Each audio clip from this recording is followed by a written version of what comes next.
आज की less design बहुत इजी है, ये बिगिनर्स भी इजीली बना सकते हैं। इसके लिए मैंने रेड कलर का थ्रेड, सिल्क थ्रेड यूज़ किया है और इसके साथ में मैं वाइट पर्ल्स यूज़ करने वाली हूँ क्योंकि रेड और वाइट का कॉम्बिनेशन बहुत अच्छा लगता है। तो इसे बनाने के लिए सबसे पहले फैब्रिक पर थ्रेड को अटैच करेंगे।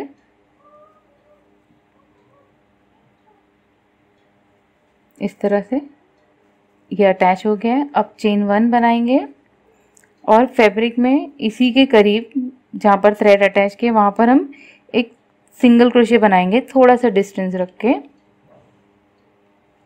सिंगल क्रोशे बनाने के बाद लूप पुल करेंगे और एक पर्ल को हम ऐड करेंगे इसमें।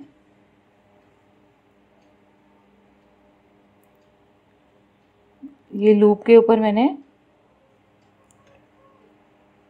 पर्ल को स्लिप कर दिया इस तरह से। पर्ल स्लिप करने के बाद अब हमें 3 टाइम इसे रैप करना है हुक पर और डबल ट्रेबल क्रोशे बनाना है। स्ट्रेट इस तरह से नहीं बनाना है, थोड़ा स्लांटिंग पोजीशन में बनाना है। इस तरह से हुक हमारा थोड़ा सा स्लांटेड होना चाहिए।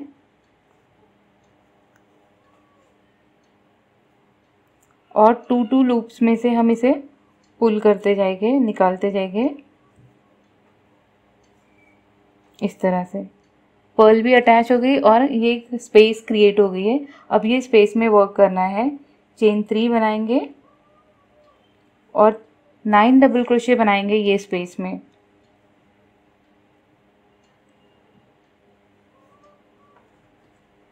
वन, 2, 3,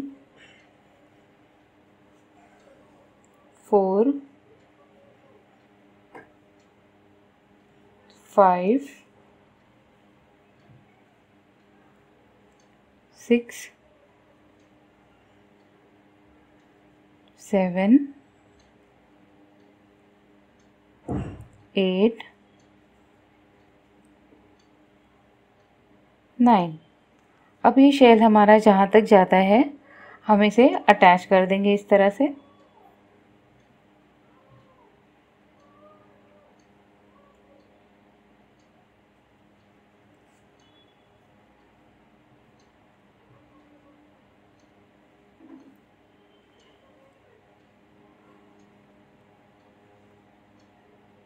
सिंगल क्रोशे बनाकर मैंने इसे अटैच कर दिया है।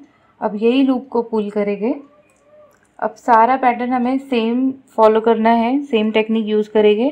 अब सब कुछ सेम ही करना है हमें। लूप को पुल करना है और अपनी पर्ल को इस पर स्लिप कर देना है इस तरह से। अब 3 टाइम मैंने हुक पे रैप किया और डबल ट्रेबल क्रोशे। स्ट्रेट नहीं बनाना है, स्लांटिंग पोजीशन में बनाना है इस तरह से।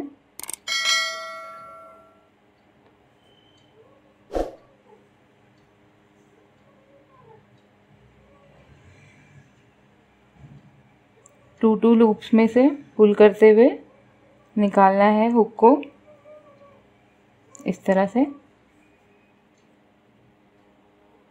अब इसमें हमें काम करना है फिर से वही chain 3, 1, 2, 3, 9 double crochet same space में।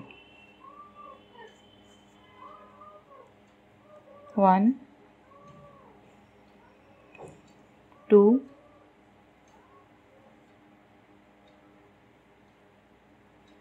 3,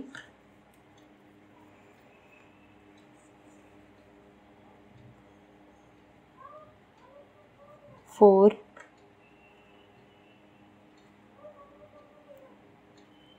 5, 6,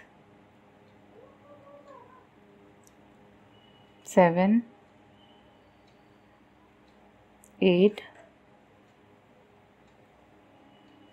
9 डबल क्रोशे होने के बाद इसे भी इसके स्पेस के अकॉर्डिंगली, इसकी लेंथ के अकॉर्डिंगली हम इसे अटैच कर देंगे।